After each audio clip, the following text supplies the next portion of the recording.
Hello, everyone. Welcome to episode 2 of the Rep Bump. My name is Codd Sinclair. With me, as always, Jeffrey Long. Before we jump into the review, we here at Podcast World Order hope you had a wonderful holiday, great New Year's Eve and day. Hope everyone was safe as we rolled into 2021. 2020 was a rough year. But honestly, 1994 wasn't much better, which is why we're taking a look at WWF Royal Rumble 1994. Anything you want to say before we jump into this? Just listening to your voice, it sounds like I'm probably not going to be as hard on this thing as you are. You know what? I had some preconceived notions coming into this only because I've seen the Rumble match before. Mm-hmm. Because that's kind of like my typical beginning of the year kind of thing to get myself hyped up for that year's Rumble is, normally the network will have, just like a playlist of just all the Rumbles just right in a row. I'll binge watch and Sarah will come home and she'll be like, "You're still watching this?" I'm like, "Yeah, I'm still watching this." Yeah. So I've seen the Rumble match before. I forgot about a lot of pieces to this show. But where it leads, I think, is even better than this show in particular. But we'll see as we go here. So a fun fact here to kick this off. So your commentary team is Ted DiBiase and Vince McMahon. If you aren't counting TV broadcasts, Ted DiBiase is the only color commentator to have done a pay-per-view with both Vince McMahon and Eric Bischoff. Wow. I know in 94 because he wasn't wrestling, remember, because he stepped away in 93 mm-hmm. and stuff, with his wife going on. Or maybe around 92. And then he came back and did a little run on commentary. Mm-hmm. And then eventually, jumped to WCW, which remember, then they replaced him. Then Eric Bischoff kind of stole his. People forget that when he first jumped to WCW, he was kind of supposed to be the kayfabe owner of WCW. I mean, of NWO. He bought them, or you know what I mean. That kind of did that. Yeah. And then he got the boot, and Bischoff slid in there, and by God, the rest is history. Yeah. So he did. So they did this show, and then sold out in 1997. Obviously, because of the time Ted DiBiase was a member of the NWO. If you count television broadcasts, the only other man to do it would be Bobby the Brain Heenan, which...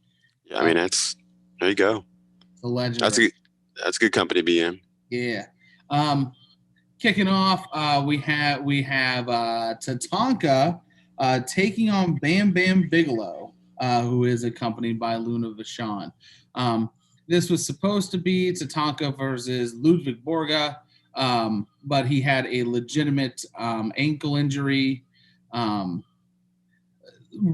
Rumor has is that he was supposed to win the match, use it as a stepping stone to a world championship run for a brief period of time, and then losing it to I'll save that for later, but he was supposed to lose it at WrestleMania 10. The big thing I took away from this was it seemed like it was a bit clunky for me. Either they found out about the injury too late and then just used what they had, or they just didn't mesh well together. It's a slugfest. But the biggest thing to take away from this is that commentary continuously talks about both men being in the Royal Rumble later on. This was the first year that they had done that. The roster was a little depleted because of the steroid trials, which kind of forced some guys to not be a part of this card, which is kind of unfortunate. But But that's the biggest takeaway I had from this. I thought this was kind of just a filler match. It wasn't anything special. The finish, Bigelow misses a moonsault. Tatanka finished him off with a flying cross body. Thought it was okay. I gave it a 1 count. Wasn't a great opener, but it was serviceable. I would agree. Two guys with two different styles. My grandmother, God rest her soul, loved her some Tatanka. I love me some Tatanka as well. Bam Bam Bigelow, I think, is great, and I think is underrated. I think he probably isn't the between him and Vader, but one of the best big men for me. If you're talking about all around landing on your feet and working around the ring, but I would agree. Clunky. It seemed like they had to put it together at the last minute.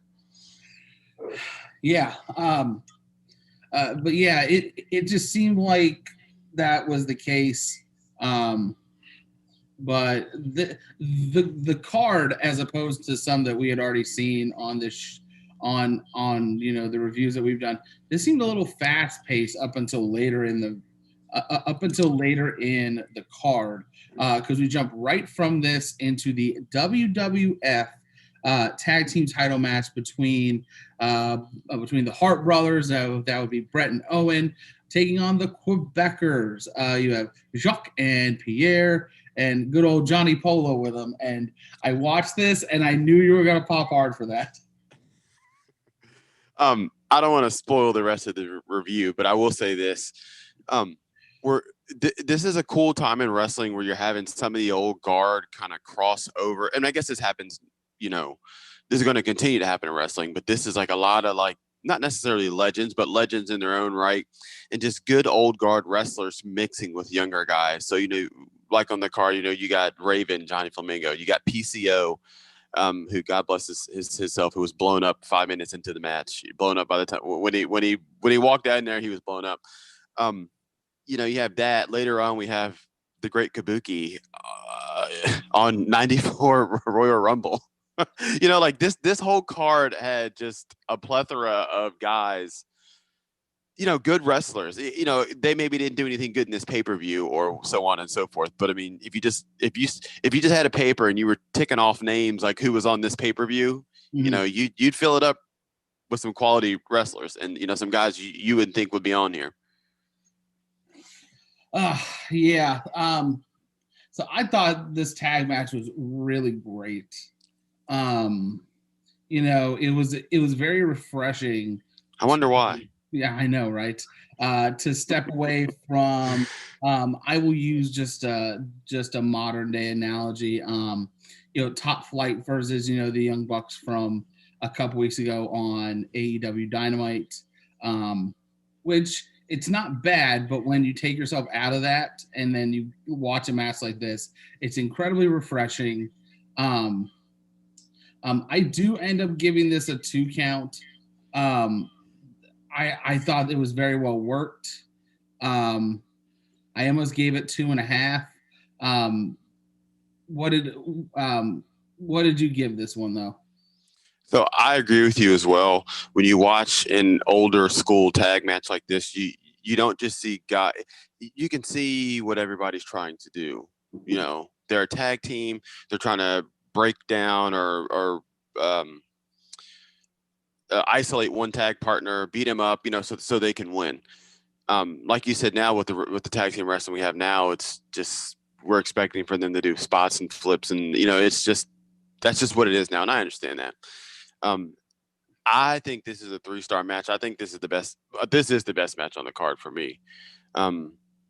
Now, were they a little wonky in their execution with Bret Hart and his knee and this, that, and the other? Yeah, I agree. That was, I didn't like that obviously because you could, as how I roll, Ryan. But so they could have done that better. But the actual match itself was great. The storytelling was great, and like you said before we started the show, what this pay-per-view did for some other people and storylines and what they were trying to set up was really, really, really good. Yeah. And the big thing again, taking away from this match, you know, as you already said, you know, Bret's knee was a big focal point of, you know, towards the end of this match. You know, Bret, you know, just being Bret, you know, just being stubborn. He won't, you know, tag Owen in. Goes for a sharpshooter on Pierre. His knee gives out. So obviously Owen is very upset. Um, you know, just verbally just laying Yeah. into him. Um, and this is why I almost gave it 2.5. Bret gets to his feet. The crowd is getting behind him. Owen kicks his egg out. It Yeah. was excellent. It was so well done. And this obviously leads to their big WrestleMania 10 match. It didn't get much better than this. No, I agree. Real stuff sells. Mm-hmm. Real issues sell. Everybody can sit on their internet keyboard or phone and say like, oh, they don't want to see brother versus brother. Like everybody likes to say that. No, but if it's done correctly and it's done close to the vest, it's good. This was great. This was great storytelling. It's really a tale of two cards when you look at some of the other stuff that's going on. But like you said, from a mark like me for Bret Hart, everybody obviously everybody loves Bret Hart more than Owen. Like, you know, at that point, like fan and kids wise, well, like you said, you see him put the sharpshooter on, you're like, oh, he probably should have tagged. You know, like that. I mean, a blind man could see that, and then for him not to, but you love Bret Hart, but then he gets up and, you know, Owen sweeps a leg on him. That's it. Yeah. It's funny how with one single kick, you had Bret go from, you know, the babyface level that he was at, immediately just shot to the stratosphere as far as being the top babyface.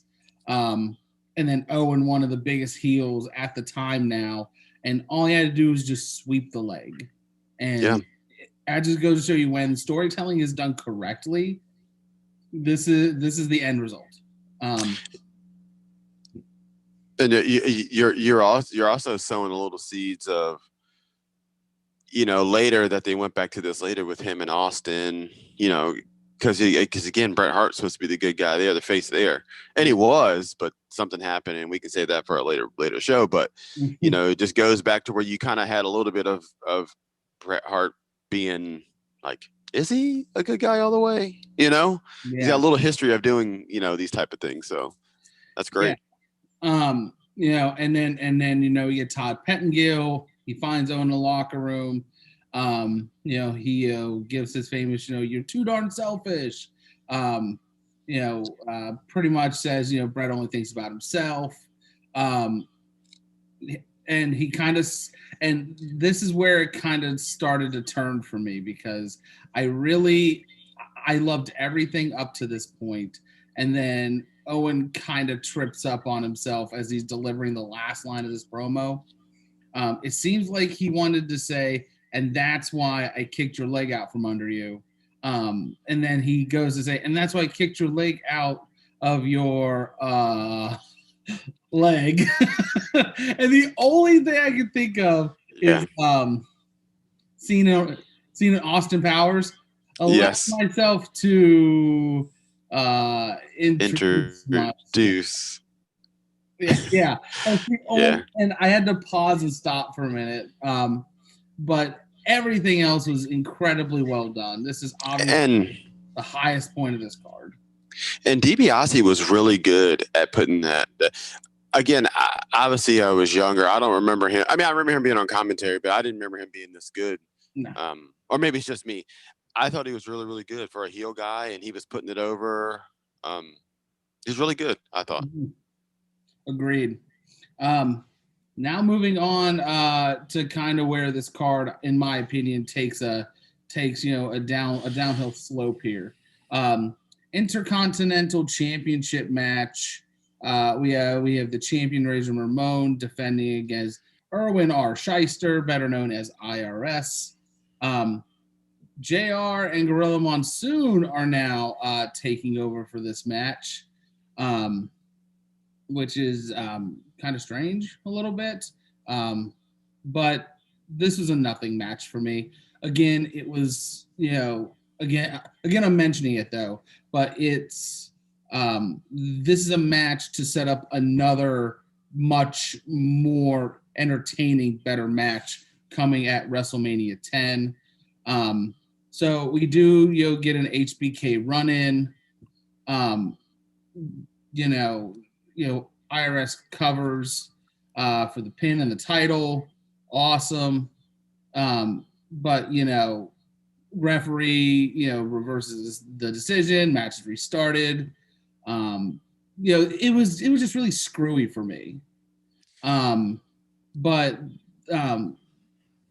what leads to this is, the first ever ladder match at WrestleMania 10 between HBK, Razor Ramon. I gave it a half count. I was not invested in this. And it might be because I'm harsh on it because I know what's coming. Fair. I mean, just the end and, how we got to the end of this match. It was just a little wonky for me. Almost, didn't look like Shawn hit Razor with the title at all. But what did you think? I agree with you. The pay-per-view, in hindsight, with us knowing how everything unfolds, it looks like they were just setting, again, things in place here, because the meat and potatoes of this thing is the actual Royal Rumble, So we're just going to put all these things in motion. It's more storytelling than they are necessary. Like it doesn't actually matter what the match is, how good the quality of the match is. We just need to make sure we hit home said storyline, said angle, and I think that's kind of what went through on this whole pay-per-view. But yeah, I'm with you. Not great. Again, I'm not a Scott Hall fan. Shawn Michaels is amazing. I mean, he didn't wrestle in this match, but yeah, just all jumbled up and again, trying to lay the groundwork for what's to come. Are you ready to what we're getting to next? Let's roll. Oh, gosh. So we have the casket match for the WWF Championship, as you have Yokozuna with Jim Cornette and Mr. Fuji taking on the Undertaker with Paul Bearer. I don't even know where to start with this one. What do you have? Okay, so I'm a corny guy, so Cornette was great, obviously. When they showed all the vignettes leading up to it, and I actually thought those were really well. I mean, those are really good. I think Undertaker, what did he say? He said something like, "I don't make mistakes, I bury them," or something like that, somewhere along those lines. I thought that was really good. I thought, showing him making the coffins and all that stuff, like that was all that stuff was really good. The lead up was really good. It's just the actual match, when you have to wrestle the match. That's when we have. That's when the problems come along. Yeah. Yeah. This was absolutely overbooked to heck. Yes. And back. I'll start because the first half of this match it's below serviceable, but that's because Yokozuna is not a strong worker. No. Undertaker's still only, this would be 3 years into his, well, actually it'd only be about 2 to 2.5 years into his WWF run, debuting in November 90. So yeah, we would be about 3 years. But anyway, so Undertaker tries to finish him. So we get run-ins by Crush, the great Kabuki. We get a run in from 10. We get a run in from Tenru. Get a run in from Bam Bam. Yokozuna gets out of the casket. Then you get a run in from Adam Bomb. Then you get a run in from Jeff Jarrett. Then the Head Shrinkers. If I could stop you for a second. Go ahead, roll. Again, this is what I was saying earlier. You never thought in your life where the great Kabuki would be in the ring with Adam Bomb. If someone told me that, before I watched this pay-per-view again, I'd be like, what? No way, that never happened.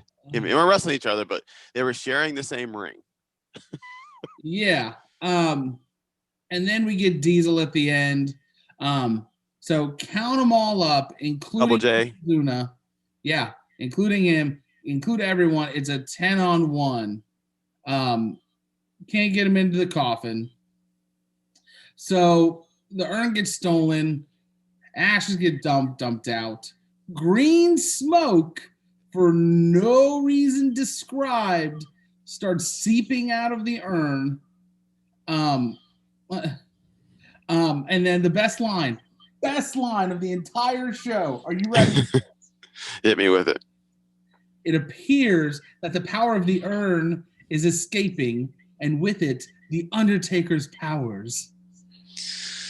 Courtesy of Vincent Kennedy McMahon. I swear, he couldn't have said that more flat and just deadpan. I was dying. I do have to say this though. Again, Yokozuna not being a great worker is fine, but Ryan, watching him move around the ring and jump in and out the ring and like hop down for bumps and pop back up, very impressive though. Yeah. Like I'm just saying, for like a man of like, I mean, he's got to be $5 bills, right? At the very least, yeah. Yeah. Again, and don't be wrong, like he's not coming in to work an Iron Man match anyway. Mm. But I'm just saying, like watching that guy jump down again, like watching somebody like Joey Janela, and then I'm watching a guy that's 500 pounds jump down, pop up, bump. It's hats off to him for that. Yeah.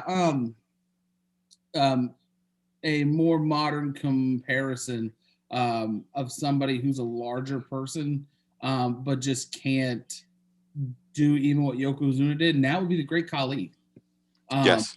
And it's sad because, obviously for a guy that has a lot, like huge size and just tall as all get out, and you can't move around to save your life, but you've got Yokozuna, and I don't think this was towards the end of his run in WWF when he was having a lot of weight issue, because he can move. No, this was because this is kind of prime him, because he goes on the run here, and then next year, WrestleMania is when you got Hogan and all, and all that. But yeah. So yeah, this is his run. Yeah. So I completely agree. But the match will end. I think overall action, it was about 4 minutes or so, about 4 to 5 minutes. But then when I looked it up, they actually had this match from start to casket close, over 14 minutes. I gave this a no count. No count at all. It was, like I said, booked to all heck. It was so bad. Well, you're selling the people short.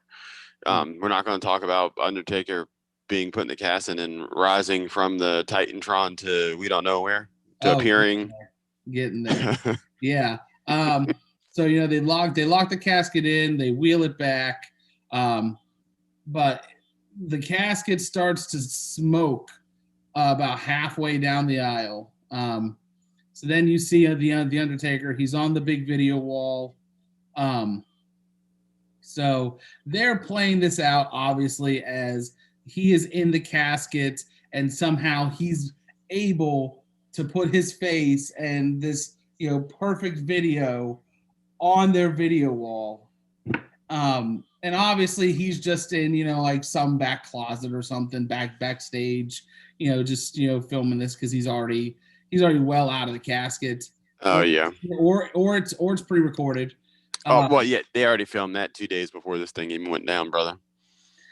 Yeah. This is where we are in the mid 90s of WWF, because this was hokey as all get out. Yep. I managed to get a copy of what he said while he was on the video board. He said, "Be not proud, Sorry. because the spirit of the Undertaker lives within the souls of mankind. The eternal flame of life which cannot be extinguished, the origin of which cannot be explained. The answer lies in the everlasting spirit. Soon all mankind will witness the rebirth of the Undertaker. I will not rest in peace." And as you think this could get any worse, it like goes from like full on color to like flickering to black and white for a little bit. Yeah, like negative. Yeah. And then he comes out from behind this video wall, obviously on strings, obviously being pulled up. That's not him either. No. Do That's you know who it actually was? No, I don't. Marty Jannetty. Wow. Okay, that makes sense. So they portray this as the Undertaker levitating to the ceiling. What's the bonus of that on your contract? You know what I'm Hey. Hey, Marty, when you, because again, people still forget that this, again, we are marks and we love wrestling, but people forget that this is an actual job at the same time. So, you wake up, you get your breakfast, you get down to the proverbial office, and hey, Marty, we're going to need you to be Undertaker today and get risen behind a Titantron strings. Oh yeah, sure. Yeah, I honestly can't even remember if he was. I mean, he's number 29 in the Rumble. I bet he is. We will see Marty Jannetty once more. Kind of burnt through the card leading up to this, because this is why we're here. This is what it's for. This is the Royal Rumble match. So it's crazy. Right before the Royal Rumble match began, you give Vince, who says that WWE President Jack Tunney shortened the interval time due to time constraints. Those time constraints were because the Undertaker Yokozuna, that whole thing ran way over than what it was supposed to. So it was supposed to be 2-minute intervals again, but we are back down to 90 seconds for this one. I think we're only a year or two removed. Actually, I think it's the year following this, 1995, where we get 60-second intervals because the roster's garbage. I'm actually doing that one for a episode of the Quick Count here soon. There you go. But yeah, other ones. Kamala was supposed to be in this match. He ends up getting replaced by Virgil. Ludwig Borga, obviously, we already talked about him. Replaced by Quang. Beautiful. This 300 pounds of dog crap. But again, this is what I'm saying. Bret Hart, Owen Hart, Great Kabuki, Rick Steiner, Scott Steiner, Quang. Yeah. And then so then we're supposed to get the 1 2 3 Kid. He gets replaced by Sparky Plug. Spark E Plug.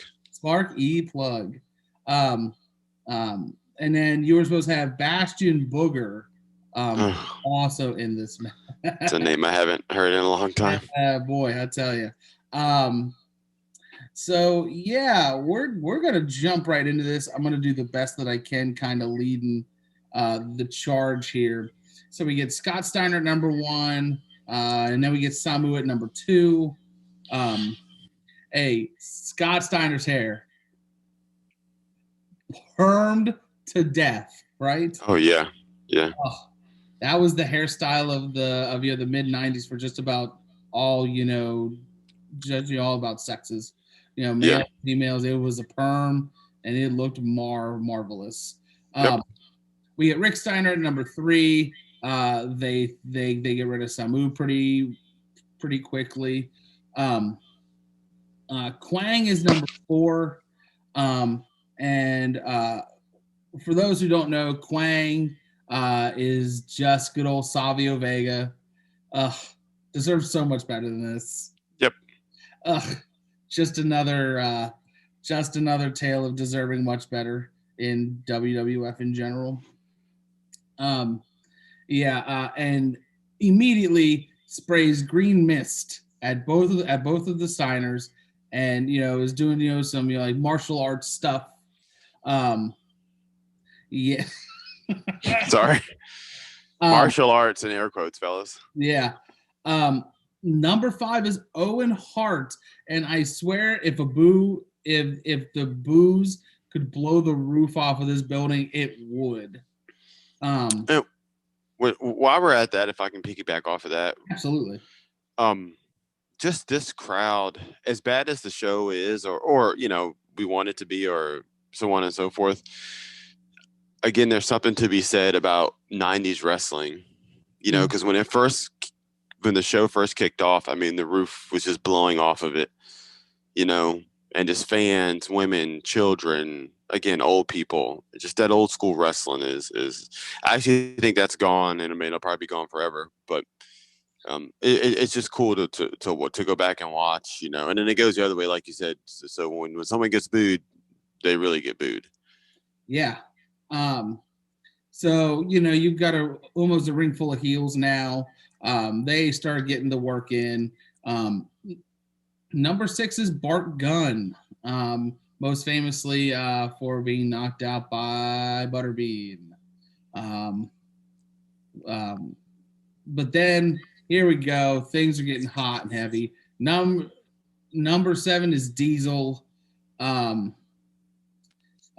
Almost everyone is out. We have Bart Gunn eliminated, Steiners, Owen, Quang. And this is the height of Diesel too, honestly. No, it is before he becomes Shawn Michaels, weight, muscle, and lackey, and then it comes full circle. Yeah, this was his not his coming out party, but this was kind of like, oh, he's a player. Mm-hmm. So yeah. Yeah. Number 8 is Bob Backlund. And he goes right on out. Yep. Yeah, and then number 9 we get Billy Gunn, and then he gets thrown out on his ass, man. Number 10 we've got Virgil, same fate that he suffers. How anticlimactic was that? So they're showing Diesel in the ring, like waiting for the next opponent, and he's being corny as corny can be, but he's snorting, he's ready to go, he's a bull in a china shop, and here comes Virgil running down the and then DiBiase starts letting him have it on commentary. You know what I mean? But here's something I stumbled upon while doing some research for this. At this point, Kevin Nash was very close to being fired. It's crazy. Since, well, he wasn't getting reaction from the crowd. He couldn't work. They were giving him one run at the Rumble, and if it didn't work, then they were just gonna can him. And then, which is crazy, like Royal Rumble 1994 was like the turning point, for the career of Kevin Nash. Well, yeah, altered wrestling. Mm-hmm. When you're talking about WCW, guys getting contract, guaranteed money. Mm-hmm. It's wild looking back on that type of stuff. Yeah. So jumping back into it, number 11, we get the Macho Man. So we're gonna get some action here. He holds his own. Then we get number 12, Jeff Jarrett. And the Vince is killing it with these one-liners tonight. He wants to use the WWF as a stepping stone to stardom in Nashville. Well, before that, when Macho Man came in, DiBiase said he's a because Vince is blowing him up, like, oh, he's this, I mean, well, he should be. And then DiBiase goes, yeah, and he's a legend in his own. He's only a legend in his right mind. You know what I mean? Like, oh man, just let them have it. It always just made me giggle that he's going to use this as a stepping stone to Nashville as an evil country singer. Yep. That's going to make you some money there, Jeffy. So number 13, we get Crush. Crush and Savage are going at it for a little bit. Number 14 is Doink. This is the Steve Lombardi version of Doink. Crush eliminates Randy Savage. Savage is only in this for about 4.5 minutes, which is crazy to me. Yeah, but he's on his way out too, though. At this point, for a lot of other stuff. Yeah. Then we get number 15, Bam Bam Bigelow, and I swear to God, if I didn't know any better, I would have thought that Steve Lombardi was dead after this. Bam Bam javelins him halfway down the friggin' ramp. Like, not even close. Yeah, you're right.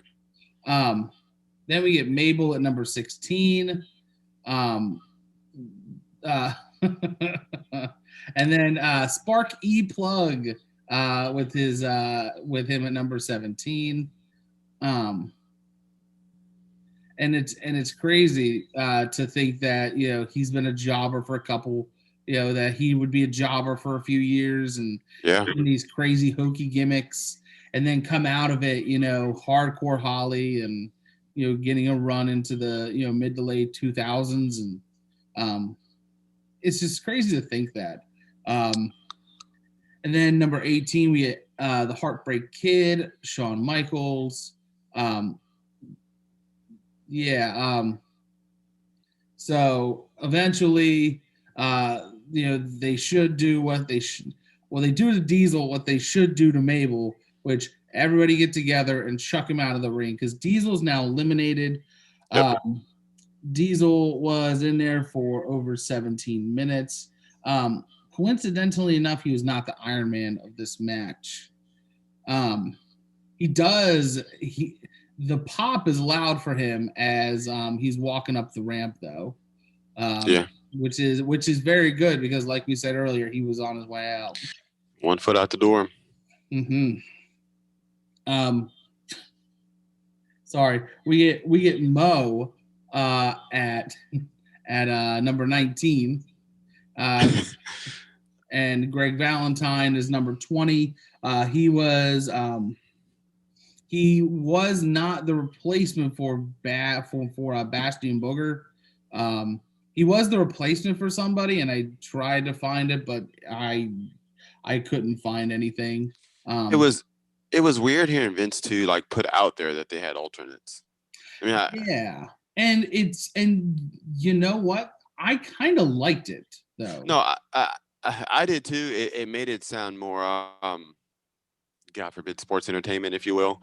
But it made it sound, like it gave some credence to it. Like, this thing is tough, and some guys picked up some injuries, or they can't be here. Like, not just any old person can get into this Royal Rumble. It was still kind of new and shiny to some extent. Yeah, 100%. Bless America. Where were we?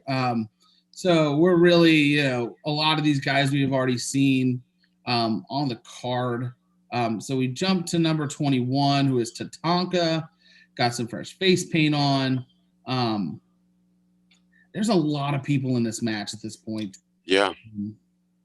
Then you get the Great Kabuki at number 22. This is now, for some reason, now that Mabel came in at number 16, we're at number 22 now. And this is the point where we should all just get together and just dump Mabel out of the ring. Why not do that first? Yep. But anyway, number 23 is Lex Luger. And he does eliminate the Great Kabuki, but that is it before we get number 24, which was Tenru. Tenru. A great Ted DiBiase quote here as he's coming out. He's there to do a job. He's not there to win. Like, you heard the man. Yeah. Well, at this, you got to think too, though, Ryan. At this time, we didn't know what that meant. Yeah. You know what I'm saying? Oh God, you're right. Yeah. He's there in front of everybody. Well, he's here to do a job. He's not there to win. The boys in the back are popping. Trust and believe that. Oh yeah. So number 25 is supposed to be Bastion Booger, but doesn't show up. They just play this off as he just didn't want to do this. Just didn't want to participate, I guess. 26 is the model Rick Martel. Number 27 is Bret Hart, still courageously selling the knee injury. Again, crowd was super into this. Crowd pops way hard for him. Number 28 is Fatu, also known as Rikishi. There are a ton of guys in this match right now. I thought that either with Lex, I thought honestly Lex Luger was coming out. We were going to get some bodies flying. Honestly, there was a point where Rikishi / Fatu, Bret Hart's in the turnbuckle. He back in the turnbuckle, and Rikishi or Fatu, he kind of hooks his arm under his leg, and he lifts him up. And I mean, just Codd, I mean, just pure strength. He literally just kind of brought his arm up like that, and he lifted his whole body up. I was like, holy. I was like, woo, man, specimen. You know what I mean? Yeah. So transition from that, we get the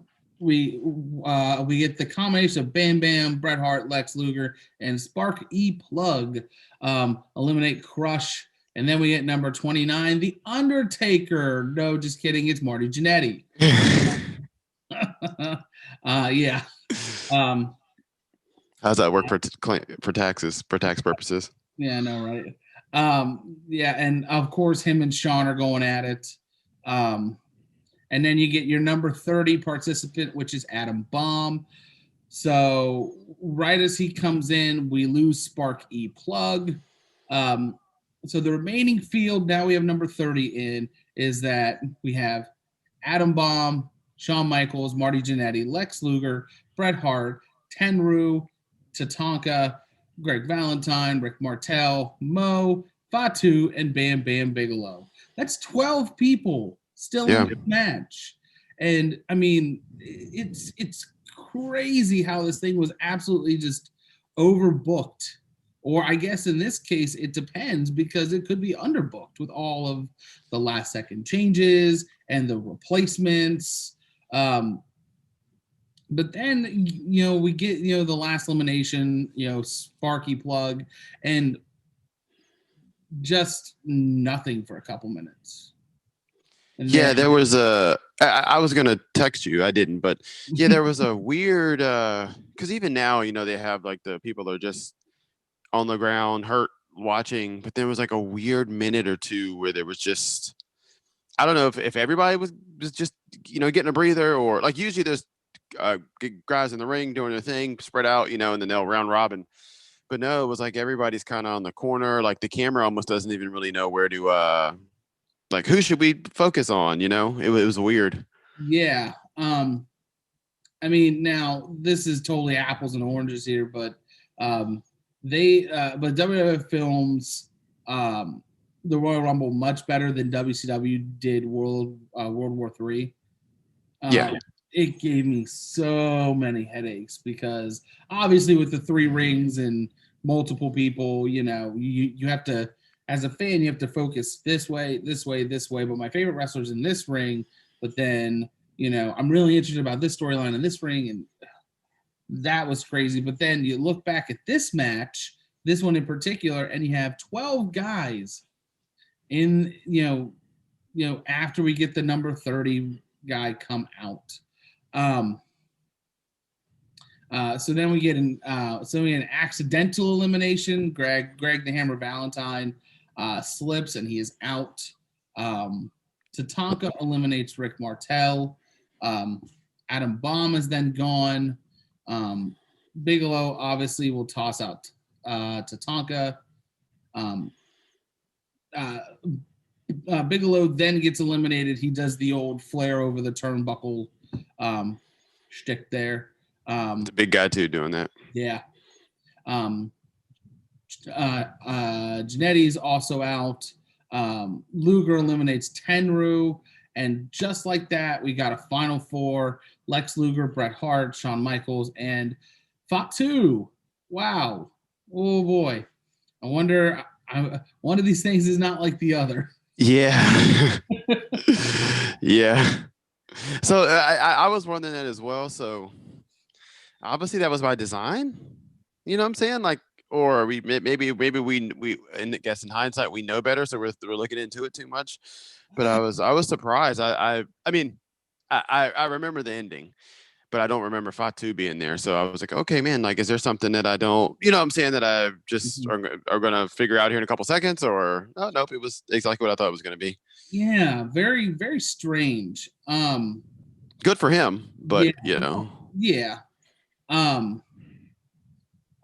But eventually we get down to Lex Luger and Bret Hart, and then obviously this is one of the more famous endings.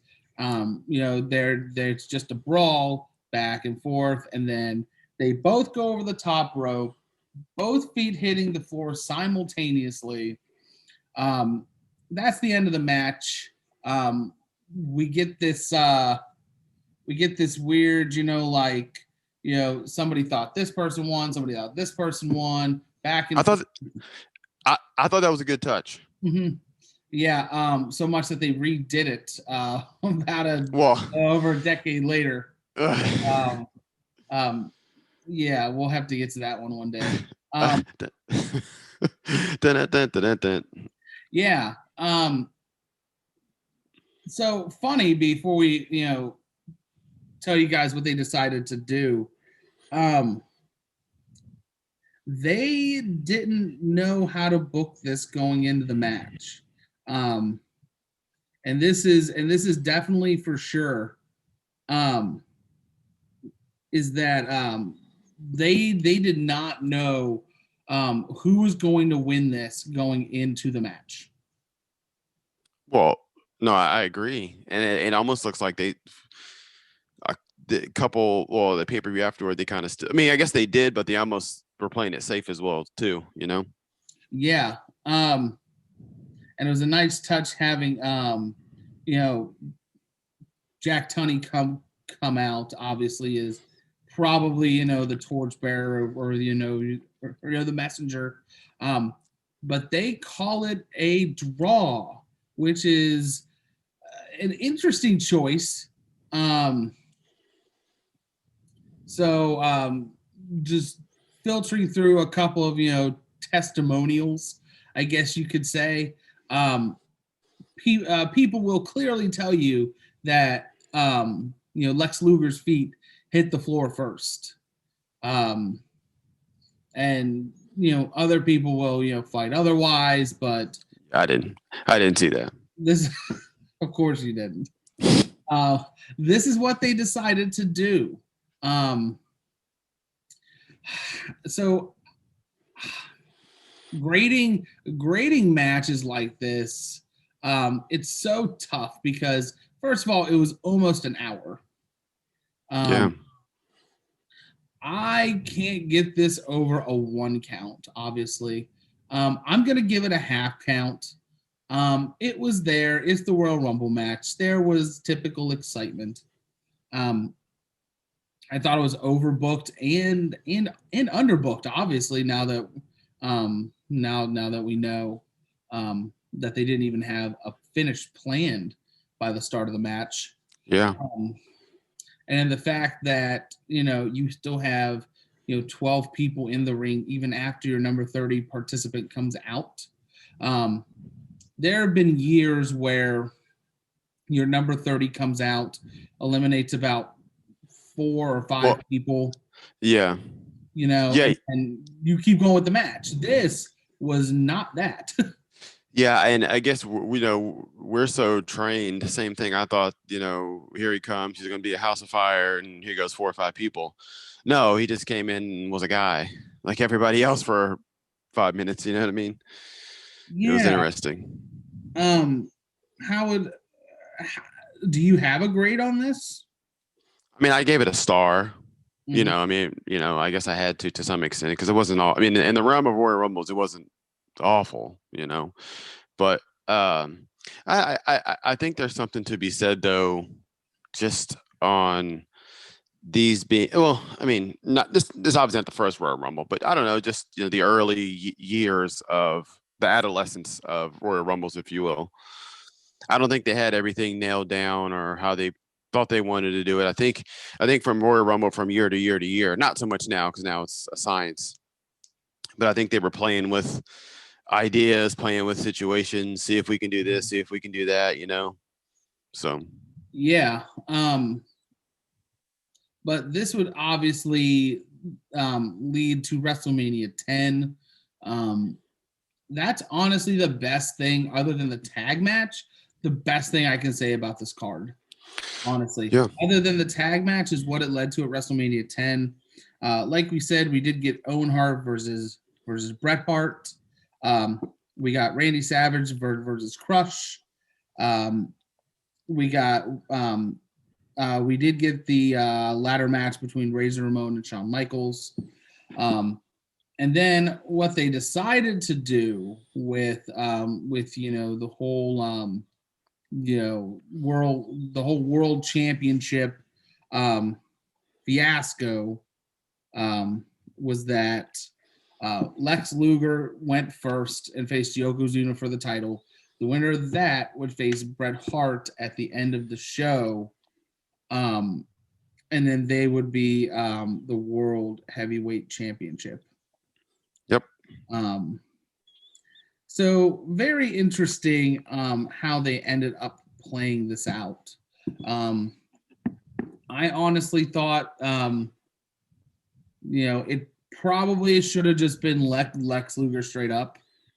Not to intertwine too many storylines with other ones.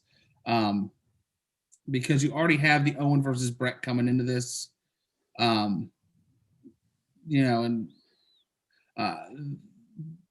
It just seems like you're adding Bret Hart now to the World Championship conversation, and Lex Luger. This is probably peak Luger, honestly.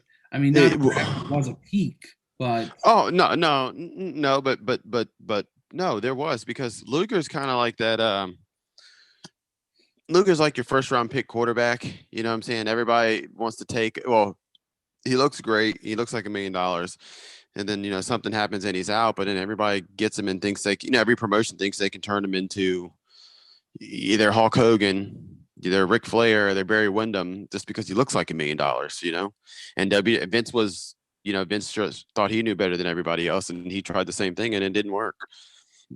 This was the beginning of that, Yeah. It was very it was very strange just to see everything kind of play out. But I think at the end of the day, the biggest takeaway was that this was because of the ongoing steroid trials. And this card is a direct victim of that. Yeah, because this is, there's no Hogan. Sorry. There's no Hogan. There's no. Again, Macho Man was on there for, like you said, 4 minutes. So it looks like they were trying to get these people off of, or out of the public eye, if you will. You know what I mean? Out of sight, out of mind.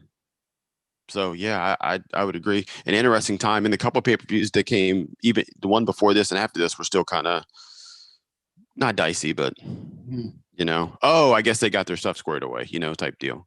Yeah. Oh, the one thing I forgot. So in the midst of all this, you're thinking, okay, Undertaker's dead, right?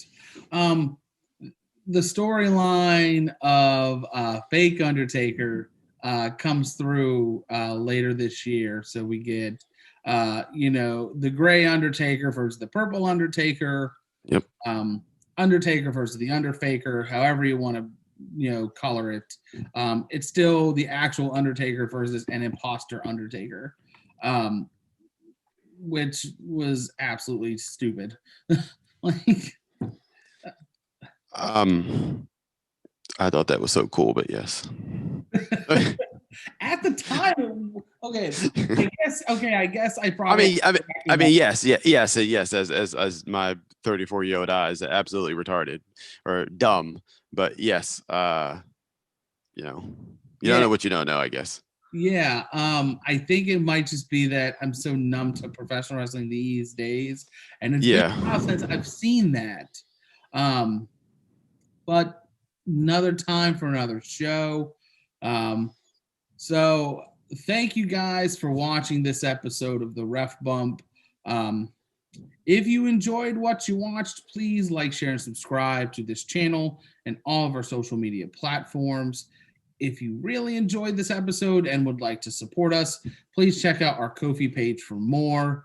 If you would like updates on what is coming next for either the Quick Count or the Ref Bump, feel free to join the Discord. All of the links can be found in the description box below, as well as where you can find Jeff Hitman Hall.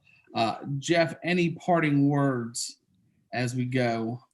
Like usual, check us out. Check Codd out. He's great. His work is great. He works hard.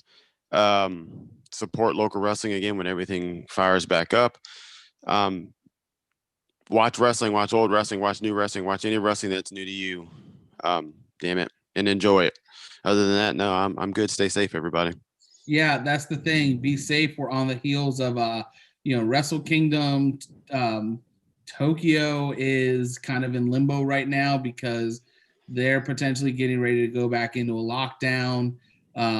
So everything is kind of up in the air. So just do your part, everyone. Be safe. Wear your mask when you go into public, social distance, all that good stuff we've been hearing for the better part of the last year. Just because the year turned over, a new calendar year does not mean we are done with COVID. Please do your part. Keep yourself safe. Keep your friends and family safe. Keep everyone safe. And if you happen to be quarantined or you have to self-isolate, you can head over to Podcast World Order YouTube page. Check out all the episodes of Referee's Discretion, Quick Count, and the Ref Bump. Absolutely. Once again, my name is Codd Sinclair. This is Jeffrey Long. Thank you all for watching, and we will see you next time.